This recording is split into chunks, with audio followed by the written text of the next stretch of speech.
Whether you're worshiping with us is a part of your routine, or whether you feel like our country has been stopped in its tracks and it's impossible to return to normalcy. On this morning, we gather to proclaim that we belong to one another and that others belong to us. Broken hearts are welcome here. Anxious spirits are welcome here. Minds whirring faster than a racing engine, uncertain what to think. Stubborn egos that sometimes trip us up, cementing us to opinions. Fragile, shell-shocked souls. Say it with me. They are welcome here. All are welcome here. Yours, mine, everyone else's. Not because this community will fix it through easy solutions or the right way forward. As a liberal religious congregation, we have something far more fragile and far more powerful than that. We have our need to be together, our need to reconnect to that life-giving force that moves within and among us, and our need to make one another a little braver and a little wiser before returning back into the service of life. You're invited to light your chalices at home as Susan lights ours with our chalice lighting words. You can please join along with her. You can read the words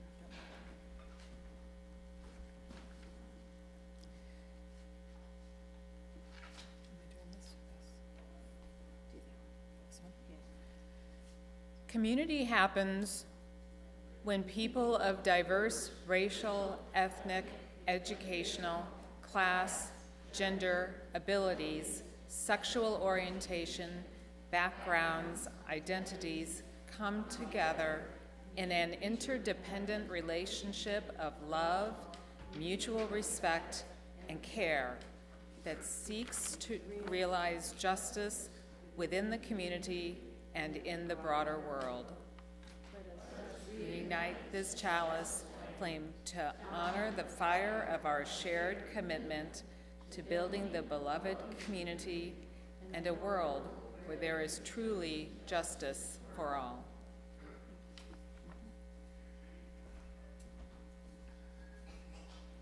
Good morning. Welcome to the Unitarian Church of Hinsdale.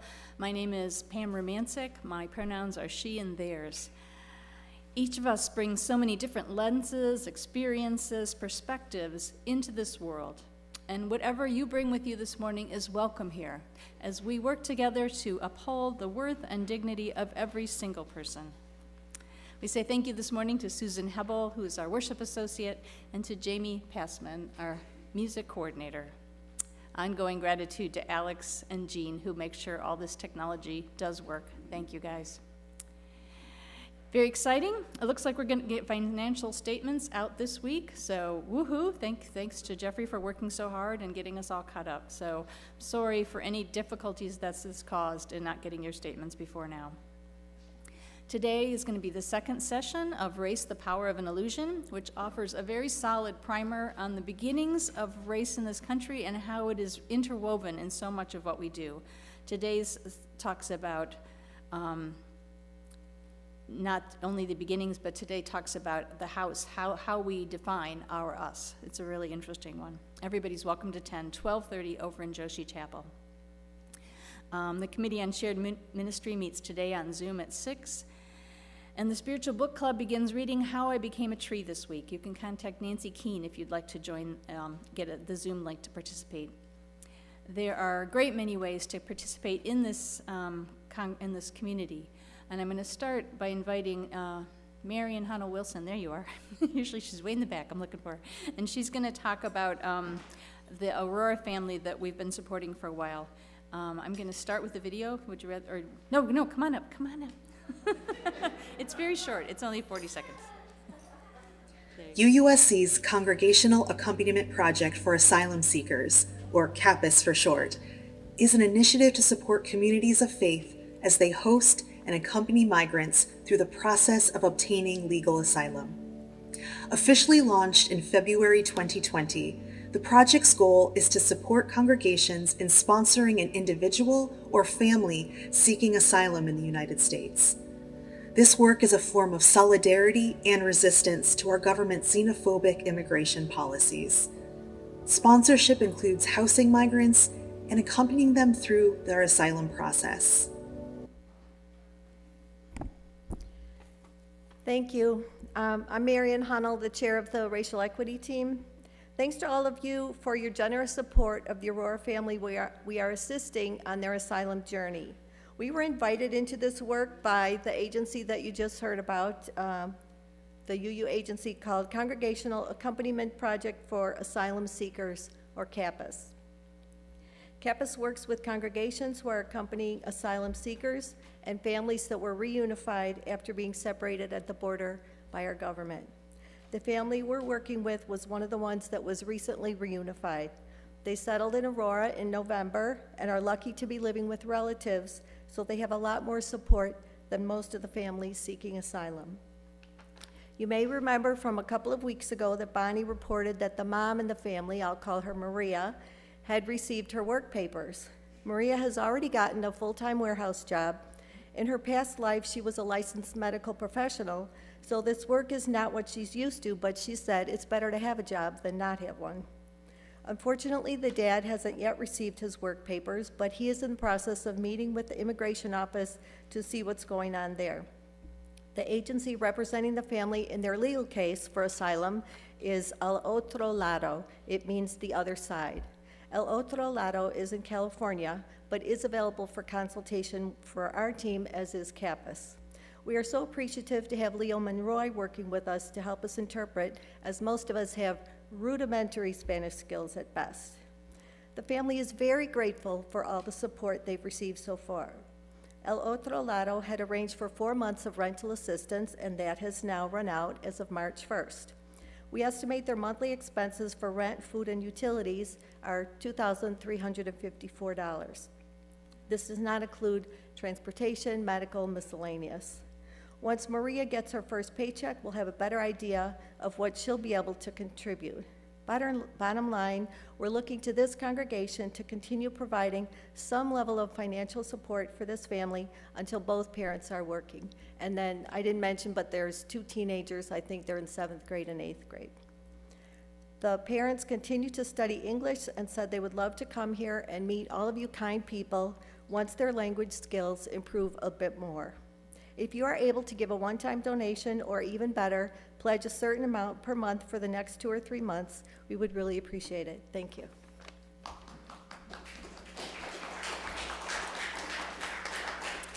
Yeah, thanks to Marianne. They've been doing some hard work. Yes, sure, Bonnie. So, we also have a new progress. We found a driver mechanic for the car to help them with their transportation. The mom is ride sharing, well, not exactly ride sharing. She's getting a ride from another coworker.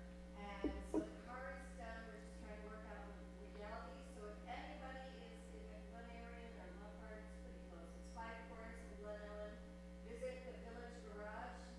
Ted is his name. He gave us a great discount, and he's a wonderful man and a good job. Thanks, Bonnie. I'm going to invite Susan to come up to talk about our nominating committee. Hi, everybody. The nominating committee has been meeting for the last few weeks. We're looking for interested parties to join the church leadership. It's a really great and enriching way to participate in church and to help us sustain this wonderful community. So if you are even a little bit interested in being on the church board, on next year's nominating committee, we need a couple of, I think 1 or 2 circle coordinators, specifically for social justice, I know. So if you're interested, and I think we still need somebody for endowment as well, the endowment committee. So if you're interested in any of these leadership roles, I'm going to ask you to talk with me, or could we have other nominating committee members please stand up who are here? Darren is not here. Sorry, Darren. I didn't mean Darren. He's not on the committee. Sorry. We've got Ron and Karen, and Liz Reyes is also on the committee, or talk to one of the Pams. Okay, so we would be happy to answer questions and to give you a sense of what to expect. There are other board members here as well. You can always talk to them if you want to know what it's like to be on the board. I see Jean's here, and Bob, Daniel Wayman, and Susan Mooney, and Mike Pabian. So we'd love to get people reinvigorated and involved in church leadership. Thanks. Thanks so much, Susan. And you know, that's where all the fun happens at those board meetings. Come on. I'm not lying. Just telling you. Just telling you. You know me, I wouldn't lie to you. But I am going to invite Pam Fodor and her not ready for primetime players again up to tell us about the pledge drive.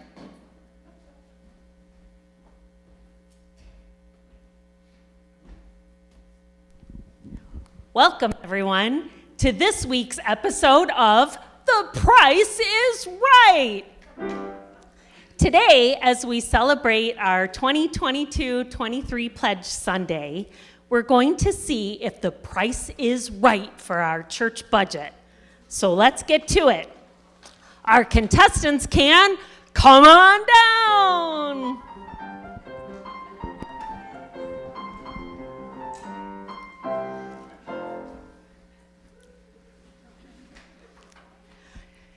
Today we have Nancy, Mike, Ron, and Jim, all members of our pledge team.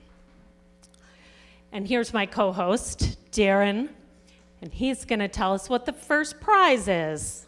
Our first prize today, Pam, is this light bulb. This light bulb symbolizes UCH's electric bill. Both our buildings are heated and cooled by electricity now. Green sanctuary. And our lights continue to shine and our computers continuously humming. How much is UCH's electric bill per month? Nancy. $2,602. Oh, no, it's not that much. It's $800. $1,900. $1,100. Our actual UCH price is everybody guessing in their head? $2,602. All right, Darren, what's our next item up for bid? The next item up for bid is this labyrinth.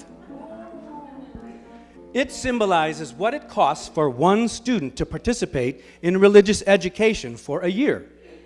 The children and youth of UCH get weekly lessons on UU principles and values. They go to participate in Age of Reason, Our Whole Lives, or OWL, Coming of Age, COA, and Youth Group, as well as special activities and outings. How much does it cost to educate a child in RE at UCH for the year? Nance. $100. Mike. $85. Ron. $200. $50. The actual UCH price is $250. Oh, good job, Ron. All right, Darren, what's our next item up for bid? Pam, the next item up for bid is this shovel. Whoa! Representing our snow plowing service. After each snowstorm, our parking lot and alleyway are plowed. Our expansive corner sidewalks are snow-blown, and our entryways are shoveled. Finally, salt is laid so that our grounds are safe for all. How much does it cost to clear our grounds after each snowstorm in a year? Nance. $500. Mike. $1,450. $1,200. An even grand. Oh, the actual UCH price is $1,455. Good job, Mike. Darren, what's our next item up for bid? Our next item, or final prize, is this UU, symbolizing belonging to the UUA, the Unitarian Universalist Association, and to the Mid-America region of UUA. Belonging to these organizations is an important way to stay connected to our larger denomination Being connected helps all UUs to make a difference in the world. How much does it cost per member to belong to these organizations? Nance, $95. Mike, $50. Ron, $20. Jim. $125. The actual UCH price is $135.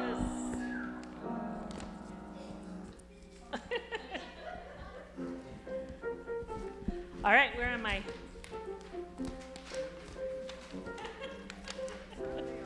Oh, there are so many expenses here at UCH that go a little bit unnoticed, but they sure do add up.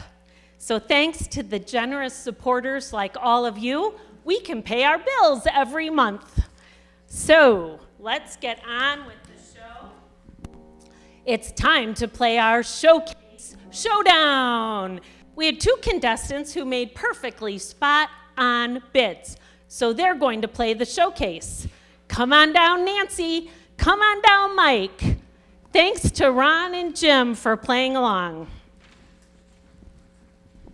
All right, today's showcase is a dynamic Unitarian Church of Hinsdale.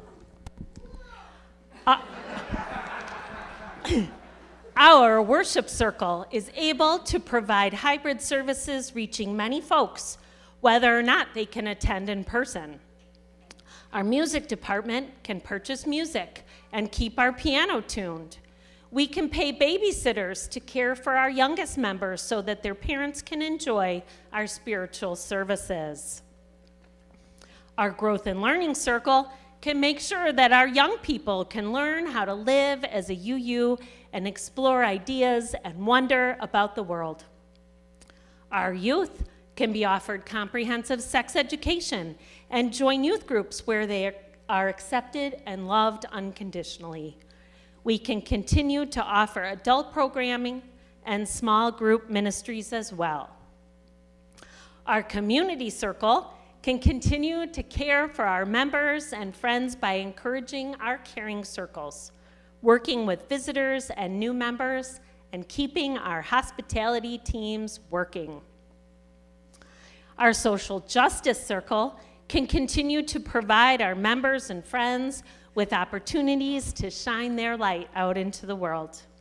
We can continue to connect with inmates, support immigrant families, and work for racial justice. Our home and garden circle can take care of our beautiful buildings, adding to the grounds to make sure everything is running the way that it should. And finally, we can honor and take care of the wonderful staff that works so hard to coordinate all these activities. So, Mike, Nancy, this church offers so much to so many. What do you think the total cost of projected expenses is for the 22-23 church year? Mike? $375,000. Nancy? $400,000. The projected expenses in the 22-23 budget are $403,000. Good job, Nance. Sorry, Mike. Nancy wins the Price is Right today, but we actually all win. All the members and friends of UCH can win when we support UCH by making and keeping a financial pledge.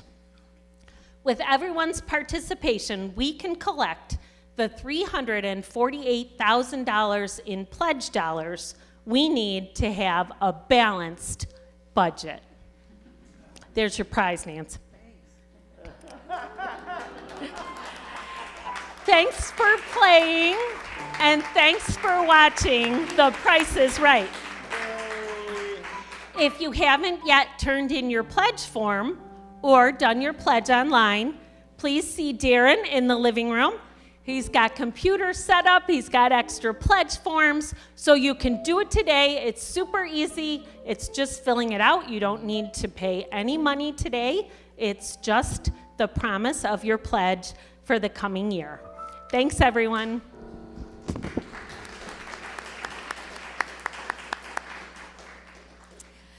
Well, wasn't that fun? Yay. And don't forget to come next Saturday for the game show gala, where we will have our usual lots of fun that we have every year as we're getting ready to have our pledge. So come and join us for a very fun day. It's virtual. Oh, it's virtual. It is. Oh, okay. It's virtual. Sorry. Link is in news and notes. Lincoln's in news notes. All right. Thank you. Thank you. Thank you. I'm going to invite everyone now to begin our time together. We begin in deep, deep gratitude for our church home. We begin by listening for the spirit of wisdom, for the joy of connection, and celebrating this home that invites each and every one of us to step into our own whole and holy selves. Let our worship now begin. For the first time in a very long time, I'm going to invite you to rise in spirit or body to sing our first hymn, which is number 1, May Nothing Evil Cross This Door. It's in the first part of your hymnals, for those of you who forgot how hymnals worked. And the words will also be on the screen.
Thanks so much, and please be seated.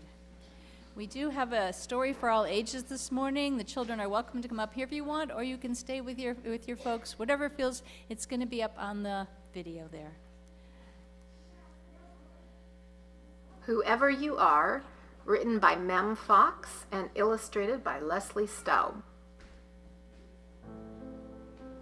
Little one, whoever you are,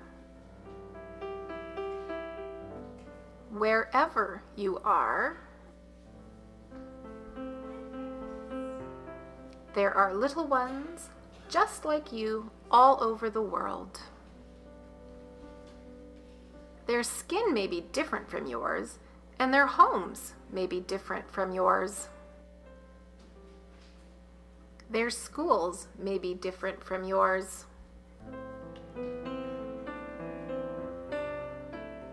And their lands may be different from yours.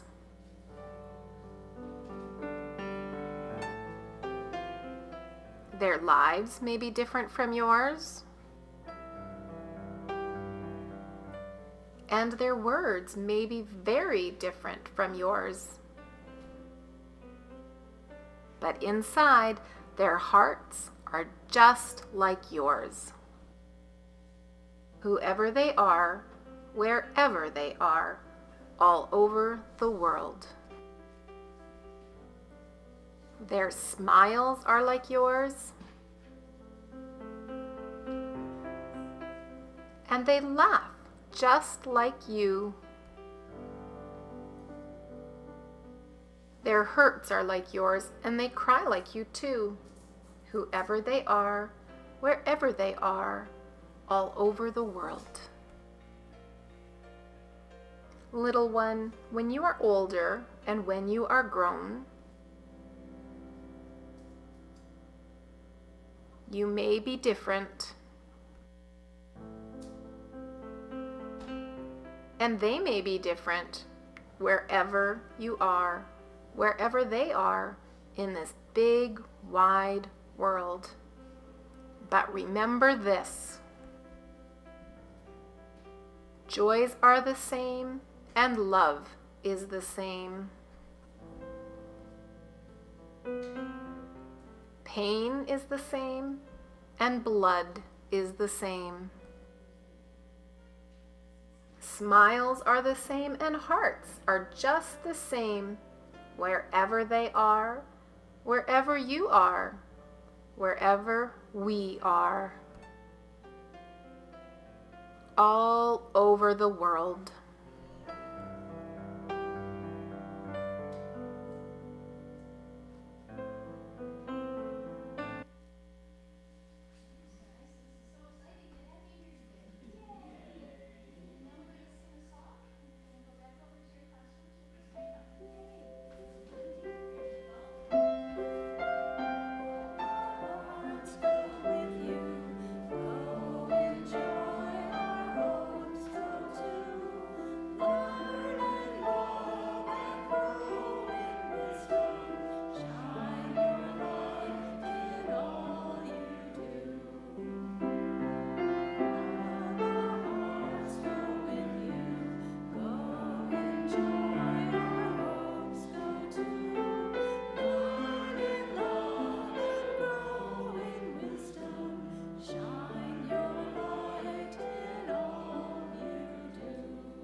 That's so fabulous, getting to have our kids back.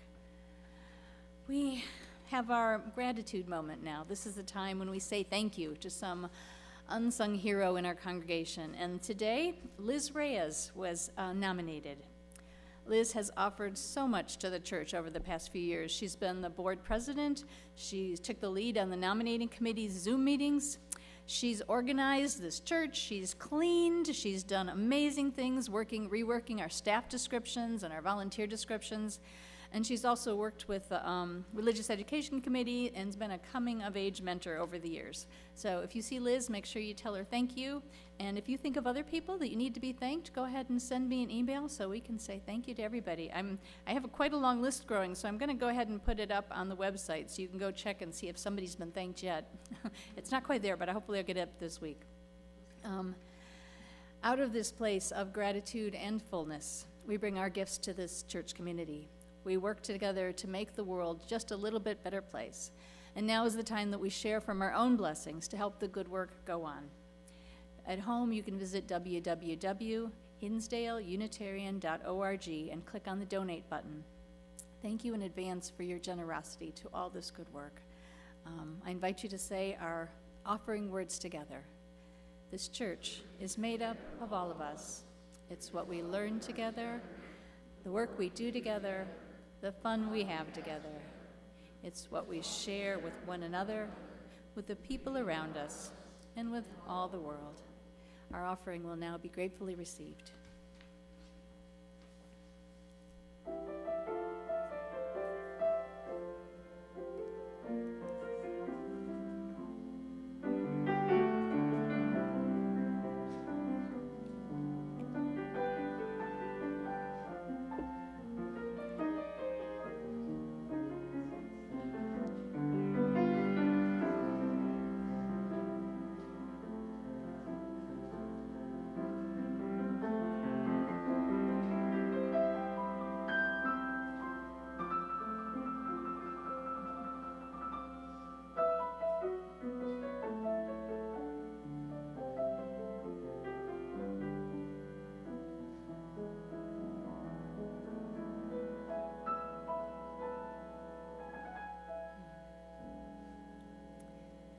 Thank you so much for your generosity. I'm going to invite Susan to do our first reading now.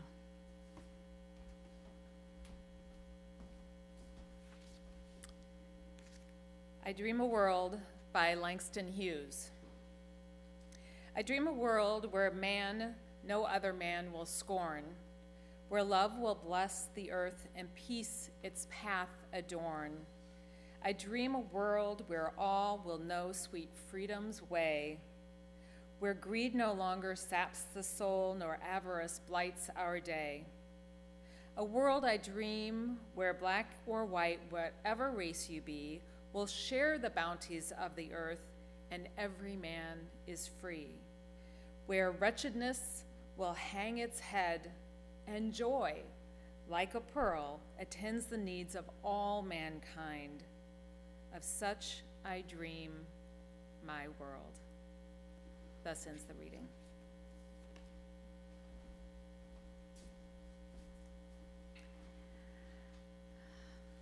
I invite you now into a space of meditation and prayer. Take a deep breath in and settle into your chairs. Allow any anxiety or worry to drain out of your body, down through your knees, calves, heels, legs, down into the rich earth below.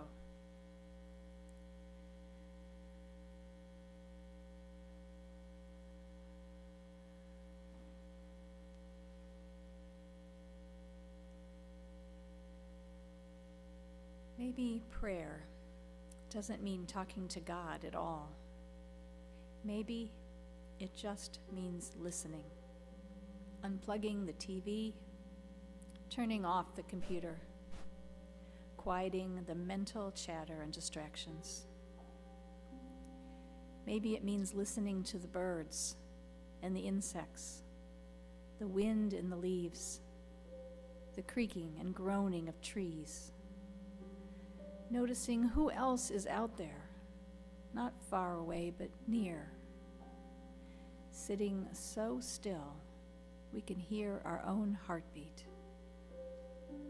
Watch our breath, the gentle whoosh of air in, the funny noises from our own insides, marveling at this body that we take so much for granted.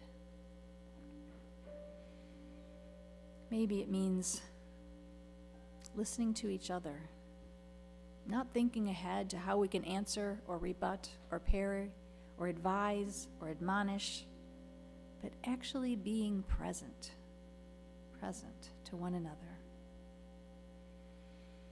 Perhaps if we just sit quietly, we'll overhear a peace whispering through the centuries that's missing in the clamor of this moment.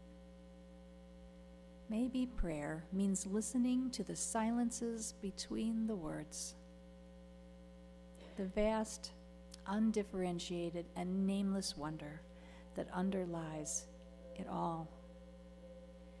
Maybe prayer does not mean talking to God at all, but listening with the whole heart to the angel choirs all around us. Let those who have ears, let them hear.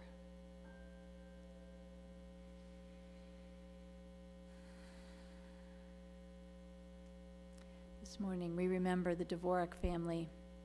Tim's sister Pam has just gone into hospice, and the family is with her this weekend. We also congratulate Lynn Ratino, who got her dream job. Unfortunately, it's in California. We wish Lynn every goodwill and are very sad to see her go. And we hold all the people of the Ukraine and Russia and the world, all the people who are used as pawns and treated without respect for their humanity. May people of goodwill and good heart stand up and restore peace and prosperity to their lives. If something is weighing or dancing upon your heart this morning and you'd like to come up and light a candle, you're welcome to do so at this time. You can say a word or a phrase or simply return to your seat.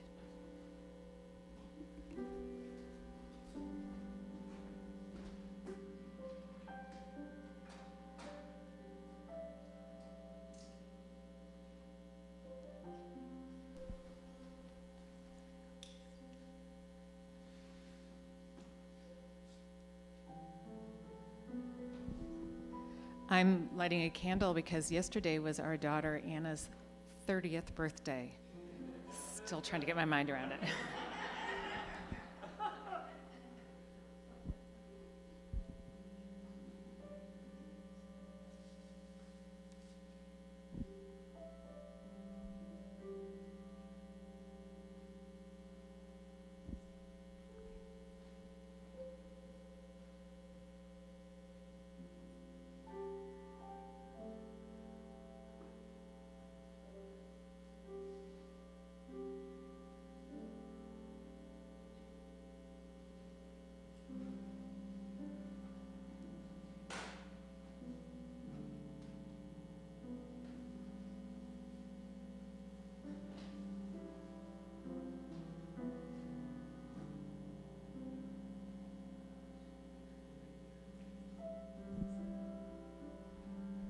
Good morning, I'm Jonathan. I'm lighting 3 candles this morning.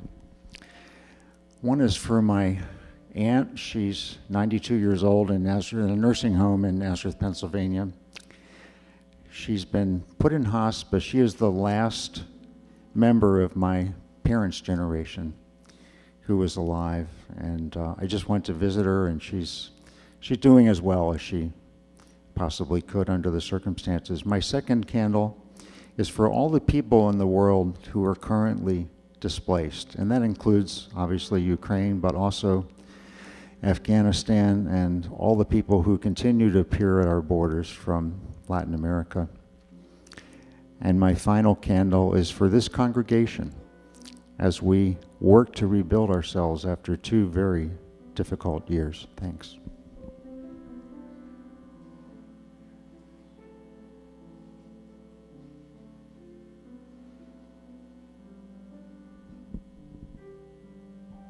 Hi, I'm Debbie, and I am lighting a candle for Casey and Lenny this morning.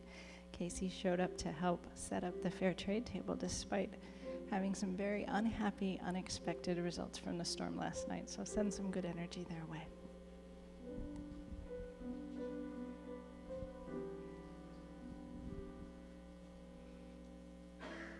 This candle is for Rev Pam. Last week, she talked about acts of kindness. And Thursday, I had an appointment in Naperville, and he told my husband to come along and we'll go to Hugo's for dinner. So after dinner, we waited for our bill. Didn't come. Finally came. Paul held up our credit card, and the waitress said, "Guess what? Someone at the bar paid for your dinner." I think I know who it is, but that was awfully nice and quite a surprise.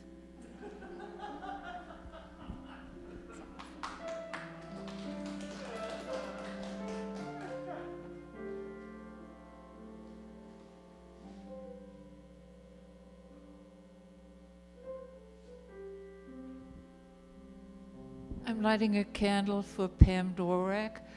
When we lived in the city, I remember her as this little blonde, skinny girl who was one of my daughter's friends in grade school.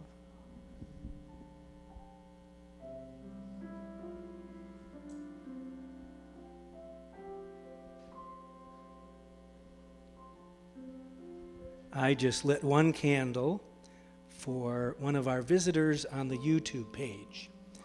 She asked me to light a candle for her seeking endorsement to enter the Army Chaplain Candidate Program. Her name is Divine.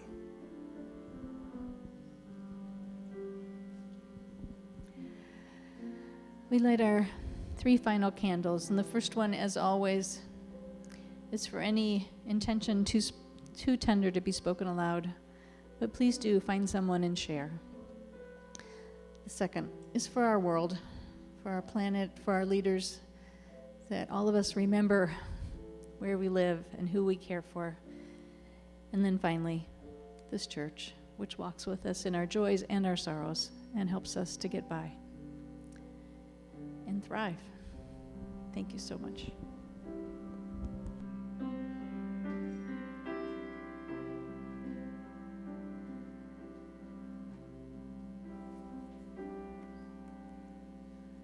Spirit of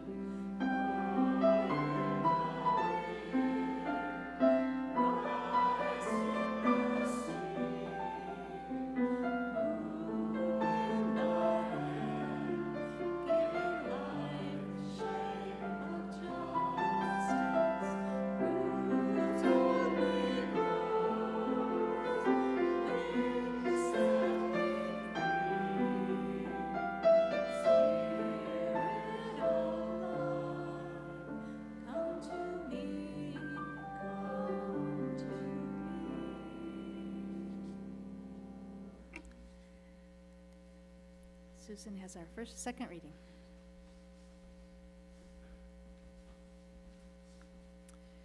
This reading is by Reverend Tracy Robinson Harris, and it includes quotations from Bell Hooks. In conversations about the Initiative for Greater Diversity, our Unitarian Universalist Association-wide commitment to becoming more inclusive, one of our questions that inevitably arose was, what do we want diversity for? What is our motivation? Perhaps it is guilt. Guilt over the injustices of racism, heterosexism, classism. A commitment to diversity would make me feel better, that is, less guilty. Perhaps it is a sense of responsibility to deal with my prejudices and somehow participate in bringing greater justice. A commitment to diversity would hold us responsible, make us do the right thing. Perhaps it is that nagging call to seek wholeness. Given the partiality of all points of view, given the diversity of truth, given our calling to live our lives religiously, given these, a commitment to diversity is nothing more or less than honoring the call to seek wholeness in my life and in our collective life.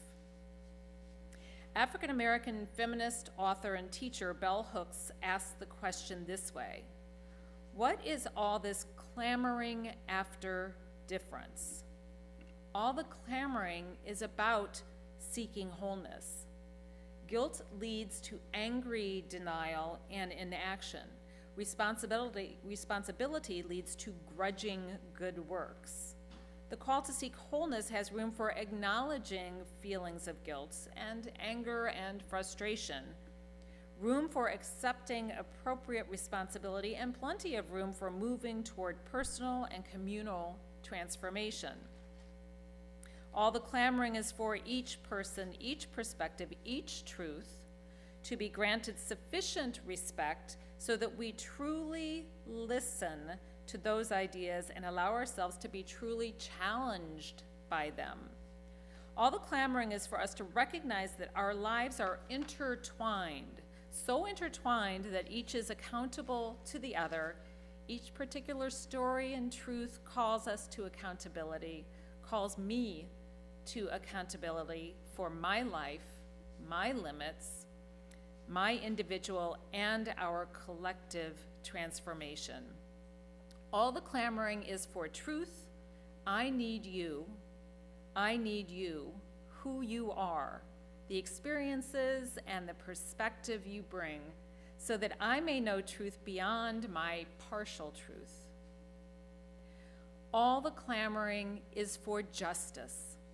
We need each other and what we can all do together for justice. Thus ends the reading.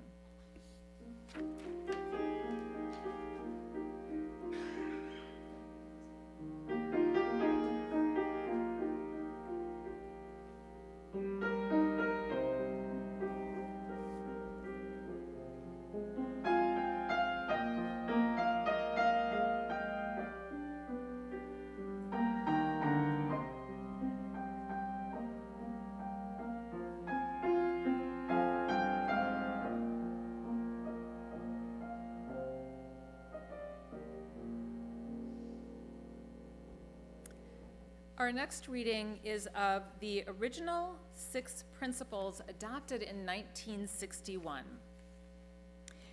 In accordance with these corporate purposes, the members of the Unitarian Universalist Association, dedicated to the principles of a free faith, unite in seeking to strengthen one another in a free and disciplined search for truth as the foundation of our religious fellowship, to cherish and spread the universal truths taught by the great prophets and teachers of humanity in every age and tradition, immemorially summarized in the Judeo-Christian heritage as love to God and love to man, to affirm, defend, and promote the supreme worth of every human personality, the dignity of man, and the use of democratic method in human relationships, to implement our vision of one world by striving for a world community founded on ideals of brotherhood, justice, and peace, to serve the need of member churches and fellowships, to organize new churches and fellowships, and to extend and strengthen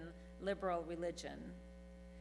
And finally, to encourage cooperation with men of goodwill in every land. Thus ends the reading.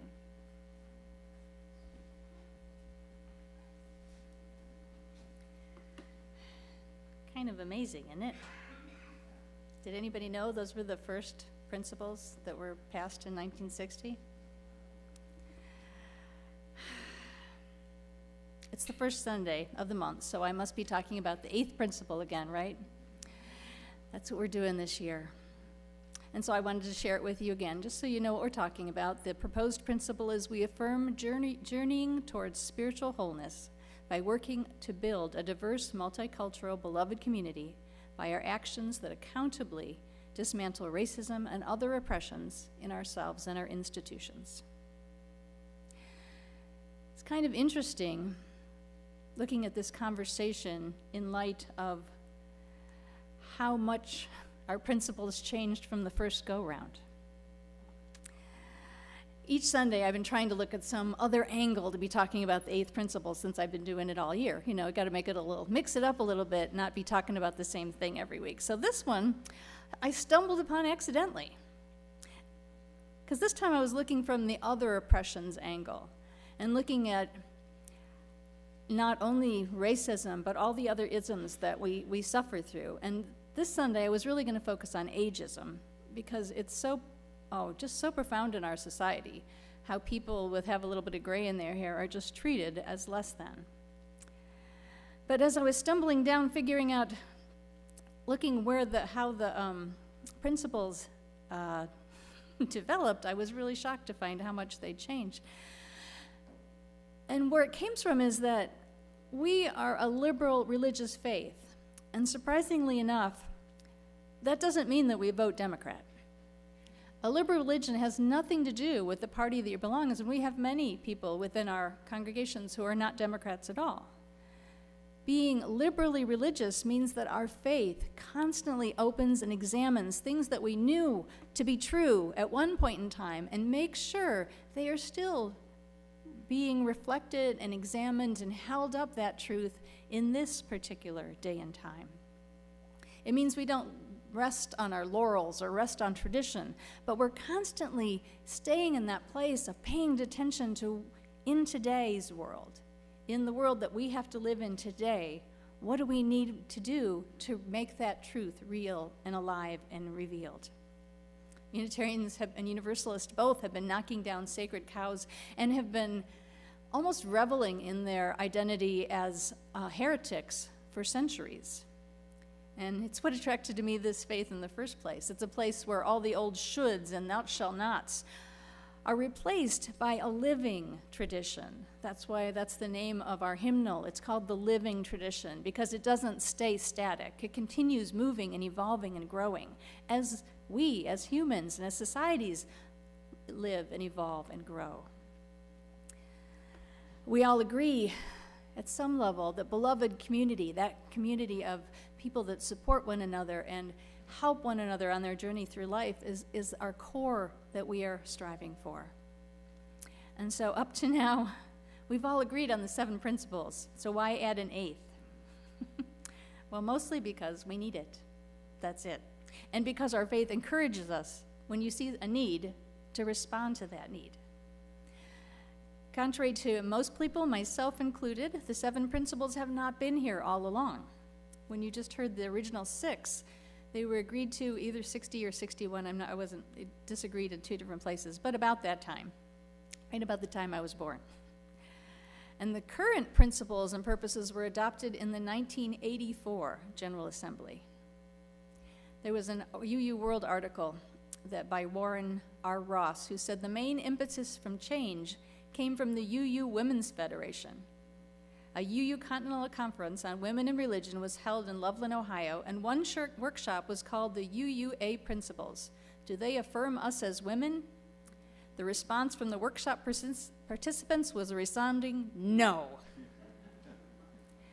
Frost, who wrote this article, said the delegates felt the original UUA principles not only failed to affirm them as women, they failed to indicate a respect for the wholeness of life and for the earth, end quote.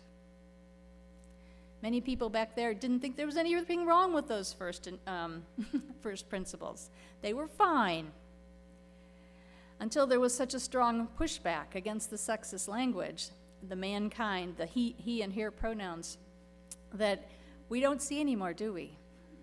Because over the course of 5 years, there was it was introduced in 1979, and it was adopted in 1984. So it took our association 5 years to have the same kind of discussions and arguments and pushbacks and workshops and all the things that we're doing right now around the 8th principle is what they did back in that time in order to come up with the principles that we now know and love and affirm as the only way to be, right? In the end, they didn't only figure the first 6, but they added the 7th, the interdependent web of which we're all a part, because that needs to be acknowledged, not only the individual, but the communal, the way we are all connected to one another. Yeah, there was a UU World article written in 1999 which noted that while they were writing this in history, a commitment to a free and responsible search for truth and justice as the 4th principle carries within it the seeds for its own obsolescence.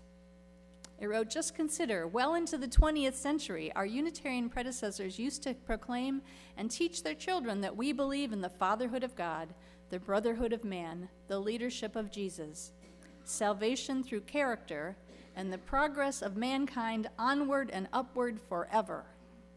Those were all capitalized too. We would have difficulty saying those words today without embarrassment. And yet the people who wrote them were just as intelligent, just as in tune with their times, and as committed to reason and free thinking as we are today. The article continues, in 2020, when presumably everyone will have perfect vision, our current principles and purposes may also be perceived to have inadequacies that may demand radical rewriting. Therein lies our genius. It's a process. And that is what has not changed and let us hope will remain unchanged 20 or even 100 years from now, end quote. You know, it took me 5 years to become a minister, and I never heard about any of this. I think they thought it wasn't important, right? Maybe because we are a young denomination, so we want to focus on the things that we have that have gone on forever. We don't want to talk about things that maybe changed up every 20 years or so. And you may be asking yourself, why is Rev Pam talking about history when the title was celebrating our elders and working against ageism? And you know, you're right. There may be 2 sermons that I've squished together to make one. But don't think about it as me cheating. Think about it as you getting a 2-for-1. Because I've really been thinking about what growing older means to many of us. And when we begin to see a little bit of gray on our heads and feel a creakiness in the bones, how hard it is to remain flexible. I know, I have to do yoga and stretch and Tai Chi every morning or I'm going to be walking around very creakily for the rest of the day. And I'm also incredibly tired of having to learn new operating systems. Updates are the devil, I know that. But I was thinking about how this proposal for the eighth principle came from younger generation members of the association, and how some of the people pushing back are my age or older. But you know what? Not all of them. Karen and I had watched this movie called Young at Heart not too long ago, and it's about a group of elders who keep performing rock and roll songs. And it's a hilarious movie. And I have a clip, but it's 11:26, so I'm going to skip it, and the link is in the order of service. Because it's talking about how it doesn't matter how old you are. It matters how open you stay to life and how willing you are to change. And I was also inspired by something that I found was called the Passions Project. And I can show you these. These are created by a photographer, Heidi Wagner, that captures the essence of older adults doing what they love to do. From painting to theater to community service, older adults who are alive with life are passionate and continue to remain open to what might be coming to them. As you can see, here's a couple more for portraits. They're just amazing. But you know, I think the sad part is that seeing adults alive seems special. It's needed in the US because we don't focus on that, but many other countries around the world celebrate growing older. They celebrate the wisdom that comes with being around a long time. And as a society, we need to let go of the ageism the same way we let go of all the other isms. Because countries like Greece or Korea or India and many Native American peoples all respect and venerate their elders. What they forget is how much wisdom is accrued in just living life. I know that I am proud of our association. I am proud of our church. And I believe that UUs, for the most part, do a pretty good job of seeing the falsehood of such hierarchies. Because every ism in society suffers from the same core issue, believing that humans can be ranked one over the other, and that some humans matter more than others. I think that is the core. That is why the eighth principle for me talks about racism and all the other oppressions, because they're all related. Not one is more important than the other, because they all come from that place of thinking that some people are better than others. And as our churches affirm week after week, no, they're not. People are different. People are unique. People have different skills and strengths, different things they can do, different things they can't do. But every single human being is deserving of our worth. Every single person has inherent, innate worth and dignity. Our church does this really well. Our elders are involved in so many ways. Visit the Wise Elder Group, visit the book club, visit the worship team, join the volunteer gardeners. People with white in their hair are deeply involved in all aspects of the church, deeply involved in a place of being open. And the interesting thing is that why I think the wisdom comes from is that people like me have made a lot of mistakes. I have dropped balls. I have loved hurt ones in family unintentionally. I have gotten my priorities mixed up. I have chosen out of fear. And out of all of those mistakes, I've learned some pretty darn good lessons. By doing those things, I've figured out what is most important in life. It's not chasing after that shiny brass ring. It's remembering the people that are in my life. It's remembering the other humans that I am in relationship. It's remembering that connection and relationship is more important than any shiny thing that's being advertised on television. Because making all of those mistakes has brought me to a place of humility. And humility opens us up to compassion and empathy and patience that many younger people are still trying to figure out how to get to. I remember when I first came to this faith, I was amazed by the interactions that I had with the folks in their 80s who were still having rich theological conversations. That was so different from my faith of origin, where people, by the time they hit that age, they were just waiting to die and go to heaven. People in our churches, in my first church and this one too, talk about all kinds of things that besides just showing you the cute pictures of their grandchildren, which are good and very important. We need to see the cute pictures of the grandchildren. But there's also that engagement, that looking forward, that understanding that you don't stop at a certain point, that you keep going to the very end. So I thought these pictures were amazing, but then I thought, we've got those pictures here. So I started digging through our archives.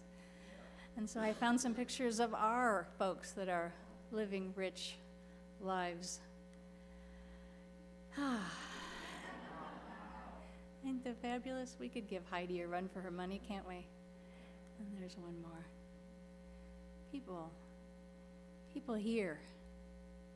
People being present. Bodies slow down. Memories fade. The latest gadgets become irrelevant. But a person inside can remain as vibrant and curious and wonder-filled and connected as ever before. Of course, of course, one of the interesting things I also found is when we're having all these discussions about the eighth principle is that the elder groups are having really wide open conversations about what it means and how it could look and what's this. And when I went to talk to our senior high youth, they were like, we don't need another one. I'm like, but wait a minute. And what I realized is in some ways, our youth are looking for something to hold on to. And so our elders have practiced their whole lives being open and looking and being open-minded and thinking about what could come next and what does truth look like. And our youth maybe haven't had that much practice doing that yet. And so our elders are the people that are going to have to be leading even in this eighth principle conversations. Because it's not how old you are. It's how open your heart is. It's how willing you are to see from a different perspective and step into another's shoes and choose something that might make you a little uncomfortable. Now, I don't know exactly what we're going to do. I don't know exactly what's going to happen when we vote on this principle at our annual meeting in May. But I am thrilled at the conversations that have gone on so far. I am incredibly gratified by the wisdom and the thoughtfulness and the kindness that has existed in all of those conversations. And I'm thrilled today to celebrate the wisdom that our elders, both within this congregation and out in the wider world, offer in a faith that prioritizes an evolving search for truth and meaning.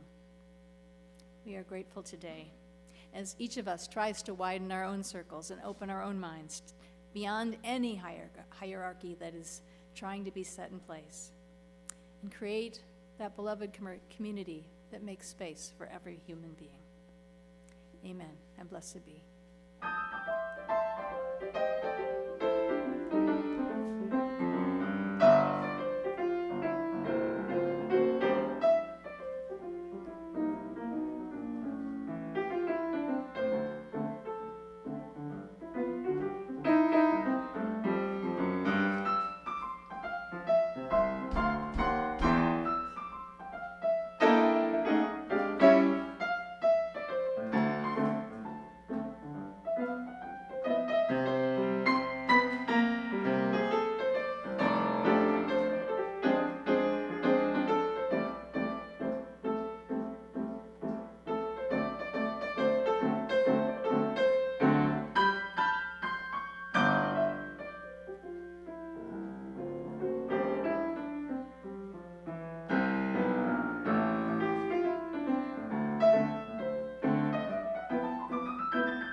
join me in extinguishing the chalice?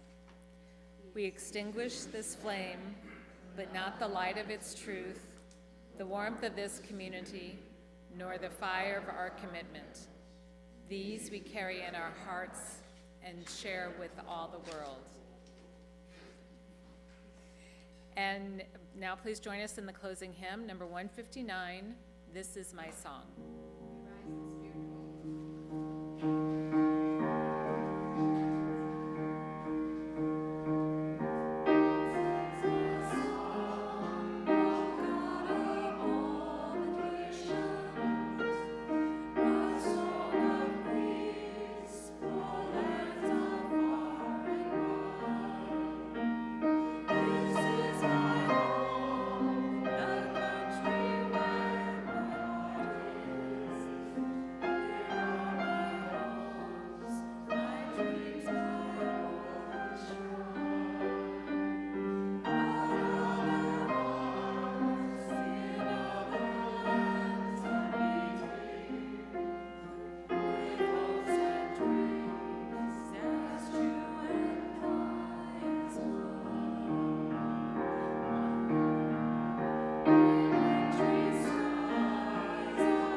You may be seated.